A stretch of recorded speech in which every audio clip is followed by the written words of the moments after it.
We're here to get to know one another and also to celebrate the publication of a very special book by Joyce King, Exonerated.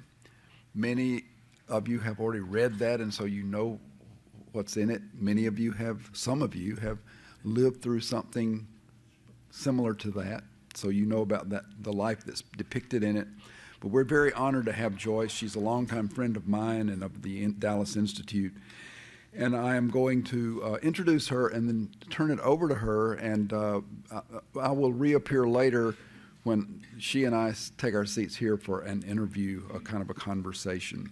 So for those of you, though, who don't know Joyce King, I want to introduce her. She's a native Texan. She's traveled the world over with her message of justice, hope, and healing. She's an award-winning veteran broadcast journalist and was a news anchor and reporter for CBS Radio until she stepped down to write her first book, Hate Crime, the story of a dragging in Jasper, Texas.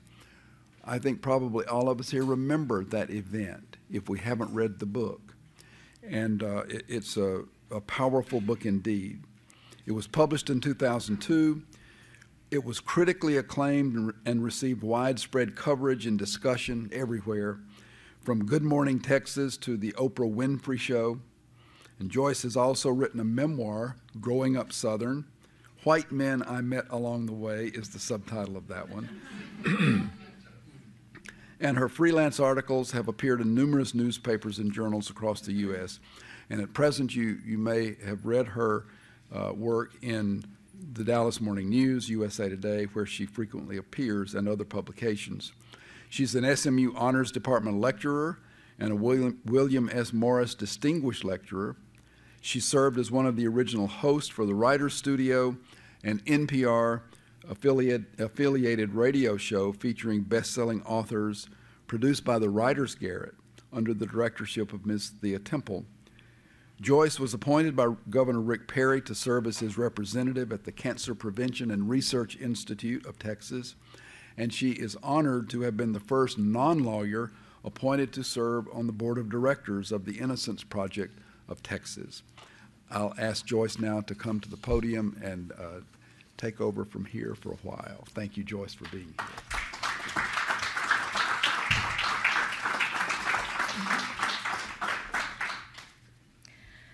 Good evening, everyone. I'm so glad to see all of you, so many faces that I haven't seen in years, some of you months, and some of you are new to me altogether, so I'm very glad to be meeting you for the first time tonight. I want to thank Dr. Larry Allums and the entire staff here at the Dallas Institute for being so very supportive of my work over the years, whether it was in the form of books, manuscripts, screenplays, columns for many papers and magazine pieces. Dr. Allums was always a friend that I could call and I could get his opinion, and he was always and is very, very supportive. Thank you. The Dallas Institute is so great because you are here. Before we start, I would like to dedicate tonight's book reading and discussion to my mother, who has Alzheimer's. She can no longer remember her daughter's words. And I want to dedicate this evening to my family who could not be here. My brother is our mother's primary caregiver. He is a tough, gun-toting, horse-riding cowboy.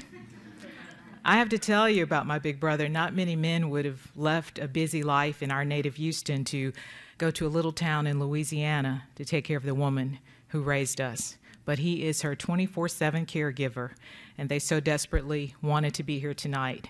So I dedicate this to them and my two sons, Roderick and Brandon. But I do have someone here representing my family. Dr. E.D. Seamster, thank you for coming. Dr. Seamster and I go way back. We grew up on the same street, so I know your secrets, you know mine. And he is a wonderful inspiration to me and a rock. He is like that other brother. So thank you. I also have a family sitting right here on the front row.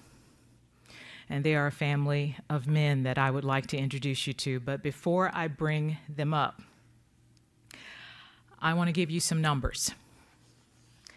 Numbers are very important.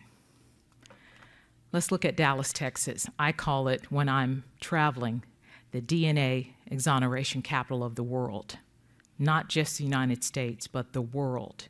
That's Dallas. Nationally, the numbers I'm going to give you, more than 315 people have been exonerated by DNA evidence nationwide, but it is Texas, my native Texas, that has had more than any other state in the country, 49 men. And of those 49 men, 24 men have been exonerated by DNA evidence in Dallas, the single jurisdiction in the nation that has had more than any place else on earth. That's mind-boggling when you think about it. Dallas, how did we get here?